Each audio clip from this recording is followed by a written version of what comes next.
네, 투자 전략 나우 시간입니다. 뉴욕 증시 다우지수 사상 최고가를 갈아치우면서 상승세로 마감이 됐습니다. 국내 증시도 그 영향을 받으면서 상승 출발했는데요. 현재 구간대 코스피 지수의 경우에는 오름폭 다소 줄이면서 2027선 기록하고 있고, 코스닥 지수의 경우에는 외국인과 기관 쌍끌이 매도에 하락 쪽으로 방향 틀었습니다. 현재 0.02% 내린 543선 기록이 되고 있습니다. 북한발 이슈도 다시 떠오르면서 불안감으로 작용이 되고 있는 상황인데요. 어떤 전략 세워야 할지 토마토 투자클럽 8명의 전문가의 전략 확인해 보겠습니다. 자, 먼저 최수창 전문가입니다. 코스닥 한 템포 쉬어갈 때 대형 우량주 저가 매수의 기회라는 의견입니다. 서정훈 전문가, 외국인 기관 매수는 오후장을 기대한다. 자, 한규수 전문가, 시장의 중심은 중소형주 및 코스닥 시장이다. 김형용 전문가, 코스닥 단기 과열 숨고르기, 거래소 단기 관심을 갖자는 의견입니다. 최강천 전문가, 시가 2025선 돌파 이후에 종가 2030선 안착이면 지속적으로 긍정적인 관점을 갖자는 의견이고요. 김대복 전문가는 2042포인트 돌파를 위한 교두보 확보 구간 매수 관점입니다. 근산 전문가, 추세적 관점 매매 구간, 밴드는 2017포인트에서 2051포인트로 제시했습니다. 부자개미 전문가, 중기 추세 확인, IT 대형주를 공략하자는 의견입니다. 자, 이 가운데서 두 분 전문가의 의견 들어보겠습니다. 먼저 김대복 전문가입니다. 전문가님 안녕하세요. 네, 안녕하세요. 반갑습니다. 김대복입니다. 네, 오늘 전략으로 2042포인트 돌파를 위한 교두보 확보 구간 매수 관점으로 보자는 의견이신데요. 자, 어떤 전망을 가지고 계신지 자세히 좀 설명을 해주세요. 예, 글로벌 시장이 상승의 트렌드를 계속 이어가고 있습니다. 특히 이제 다우의 경우에는 2007년 고점을 넘어서는 어떤 시장 흐름이니까 상승 추세가 이어지고 있다 이렇게 보겠습니다.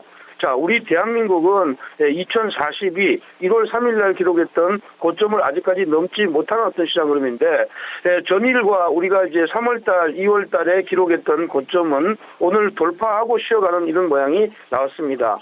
코스닥은 여기에 비해서 상대적으로 탄력이 아주 강해서 오늘 직전의 고점을 또 넘고 나서 음봉이 나오는 어떤 시장 흐름인데, 우선 이제 코스피 시장을 보면 코스피 시장은 직전 고점을 넘기 위한 어떤 교두보를 만들어가는 과정이다 이렇게 봅니다. 이미 직전의 고점을 넘기 위한 어떤 에너지 축적을 3일 동안 진행했기 때문에 외국인들의 어떤 변심이 없다면 이 흐름은 직전의 고점을 넘어서서 그동안 강조했던 2090 전후까지 추세를 확장하는 흐름, 옵션 만기일이 3월 14일인 점을 감안한다면 이 흐름은 지금 현재 아래에서 지금 현재 위로 올라왔을 때 26일 변곡점인 3월 14일 전후까지 상승의 추세를 확보하는 것이고, 지금은 2032 이 자리를 찍고 나서 아래로 밀었으니까 2025 이하로 들어오는 어떤 자리는 고점을 넘어가기 위한 어떤 변곡점이니까 여전히 매수해도 무방하다 이렇게 보겠고요.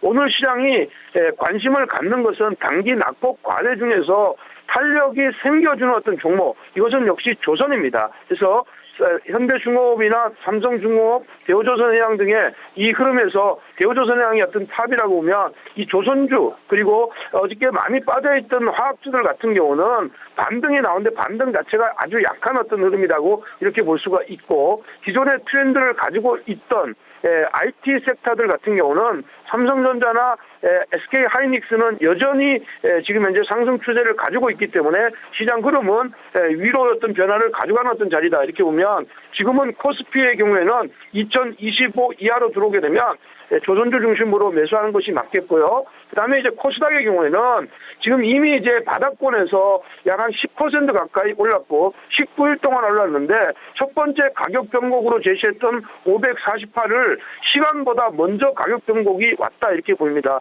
그러면 오늘 시장 흐름에서 수급의 어떤 변화가 생겨서 개인들이 사서 지금 현재 눕는 어떤 자리가 나오면 추가적인 어떤 조정의 흐름이 나올 수가 있다. 통상 코스피가 올라올 때 코스닥은 약간 상승 탄력이 둔화되거나 아니면 하락으로 반전되는 경우가 많은데, 오늘 조정 흐름이 절대적으로 지금 현재 상승의 어떤 추세를 무너뜨리는 어떤 자리는 아니겠지만 내려온다고 바로 사는 것보다 이런 흐름이 나오면 오히려 매수 템포를 오후로 늘리거나 하루 쉬어가는 어떤 이런 전략이 좋겠고, 만약에 지금 현재 반전의 고리가 나온다면 코스닥은 부분적으로 이익 실현을 하는데, 여전히 지금 현재 시장 흐름은 코스피보다 코스닥이 중기나 단기적인 어떤 면에서 수익률에서 좋다는 점을 감안하면 지금 현재 조정받고 있는 IT 섹터들이나 바이오 섹터들 같은 경우에는 오후나 아니면 다음날 아침에 저점 매수를 노리는 전략이 좋겠다, 이렇게 말씀드리겠습니다. 네, 알겠습니다. 김대복 전문가님 오늘 말씀 잘 들었습니다. 고맙습니다. 네, 고맙습니다. 네, 자, 유가증권 시장 지금 2042선 전고점 돌파를 위한 교두보 확보 구간이라면서 여전히 매수 관점으로 보자는 의견이고요. 코스닥 시장의 경우에는 이익 실현 후에 재매수의 관점으로 접근하자는 의견입니다. 자, 다음 전문가도 연결을 하겠습니다. 최강천 전문가입니다. 전문가님 안녕하세요. 네, 안녕하세요. 반갑습니다. 최한철입니다. 네, 자, 오늘 전략 시가 2025포인트 돌파 후에 종가 2030선 안착이면 지속 긍정이라고 보셨는데요. 어떤 시각이십니까? 네, 맞습니다. 일단 어제는 이제 2020선이 중요하다라고 말씀을 좀 드렸고요. 오늘은 2025로 그 지지선이 높아졌다라고 좀 보시면 좀 될 텐데요. 일단 어제 2025에서 2018 밴드를 이탈하고 2016으로 마감이 됐습니다만은 오늘 해외 증시 쪽의 모멘텀은 상당히 좀 긍정적으로 좀 나타나고 긍정적으로 좀 봐야 됩니다. 왜냐하면 미국 증권 시장, 그다음에 유럽 증권 시장 공이 수렴 후 확장의 초입 국면이 좀 나타나고 있기 때문에 어제 하루짜리로는 많이 올랐다고 하더라도 상승 추세의 초입일 가능성이 높다라는 것에 대해서 주목을 좀 하셔야 될 것 같고요. 그래서 우리나라 같은 경우도 2030선 에서 수렴이 좀 잘 되고 있는 그런 상태죠. 다만 쿼드러플 위칭이라는 어떤 만기 변수, 그다음에 환율 변수 이런 것이 좀 있다 보니까는 지속적으로 경계 매물이 좀 되고 있는 건데요. 단기 강한 저항선이 2030선에서 크게 벗어나지 않고 완만한 물량 소화를 지금 나타나고 있다라는 것은 매우 중요한 흐름이다라고 좀 봐야 되겠죠. 해서 일단 최근 10일 동안의 흐름에서 2020에서 25 정도의 흐름은 2030선 못지않게 중요한 흐름인데 어제도 2020선 시가 돌파 후에 되밀렸고 그리고 오늘도 2025포인트 시가 돌파 후 2030선 초반에서 좀 되밀리는 그런 흐름이에요. 이게 저점이 지금 높아지고 고점이 살짝이나마 높아지는 그런 흐름은 긍정적으로 물량소화 과정이다라고 보는 것이 바람직하고 만약 오늘 2030포인트 종가 기준 안착이면은 1차 2040, 2차는 2050을 향한 어떤 저항선 테스트의 가능성이 매우 높은 흐름이 연출이 된다. 그런 시각으로 보시는 게 좋습니다. 네. 자, 오늘 수급을 좀 본다면 외국인과 기관 쌍끌이 매수 유가증권 시장에서 보여주고 있고요. 코스닥 시장은 지금 양대 주체가 모두 매도로 전환하면서 또 지수 하락 압력을 넣고 있는 상황인데요. 수급도 좀 분석을 해주시죠. 예, 오늘 같은 경우는 투신과 연기금의 수급 흐름이 굉장히 좀 중요한데요. 코스닥 시장 쪽의 흐름으로 드라이브를 그동안 좀 많이 좀 걸었었죠. 거래소 시장이 다소 좀 무거운 그런 흐름들이 좀 있었는데 오늘부터는 조금 좀 바뀌지 않겠나라고 보여집니다. 첫 번째로는 바로 해외 증시 쪽에서의 어떤 호전, 인덱스를 맞추기 위한 기관들의 어떤 매매 수급이 긍정적으로 나올 것이다라고 좀 예상이 좀 되는데요. 아직까지는 연기금 쪽은 긍정적인 수급이 나타나고 있습니다만 투신권은 아직 적극적인 그런 매수 템포는 보이고 있지 않습니다. 일부 조선이라든가 이런 쪽에 대해서만 긍정적으로 좀 반응을 좀 하는 것 같은데요. 오늘 그래도 급등을 하고 있는 단기 상승폭이 크게 강화되고 있는 낙폭과대 대형주가 있다라는 것은 긍정적인 순환매가 나타날 수 있는 어떤 가능성을 열어놨다라고 좀 봐야 되겠죠. 해서 제가 보기에는 오늘 연기금은 일단 매수 드라이브를 좀 거는 걸로 좀 보여주고 있습니다. 투신권의 흐름이 좀 변수인데요. 크게 팔지만 않고 특정 섹터에 매수가 집중이 되는 그런 움직임만 있어도 긍정적으로 보셔야 되고요. 지금 시장의 어떤 주 수급은 외국인이죠. 외국인의 현물 수급은 여전히 우상향을 하고 있다는 것도 주목을 해야 됩니다. 네, 투신과 연기금의 매수 전환 여부에 좀 살펴봐야 할 것 같은데요. 이 밖에 시장에 짚어봐야 할 체크 포인트들 어떤 점들이 있을까요?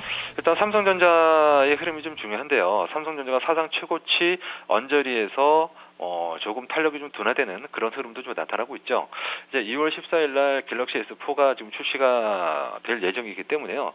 갤럭시 S4 신제품 출시 모멘텀이 조만간 대기하고 있다라는 관점으로 봐야 되죠. 그래서 삼성전자는 여기서 신고가가 나오거나 아니면 양봉으로 뽑아주면은 일회성 상승이 아니다라는 그런 관점이 중요합니다. 그것이 내일이든 모레든 언제든지 선물 옵션 동시 만기 이전에 나타난다면 부정적인 만기에 따른 어떤 어떤 수급을 흡수할 수 있는 것이 바로 삼성전자라는 유일한 종목이라는 거 말씀을 좀 드리고요. 낙폭과대 대형주들이 지금 좀 반등을 하고 있는 그런 국면이죠. 그러면서 이제 뭐 조선주들이 한번 좀 뽑아주고 있고, 그 다음에 순환매는 화학주가 뽑아줄 가능성이 높고요. 그 다음에 철강 이런 식으로 도미노 순환매의 흐름이 나타날 가능성이 높고, 어제 유로존의 은행주들이 급등을 했다라는 것도 우리 금융주들의 긍정적인 영향을 미친다, 이렇게 보시면 좋습니다.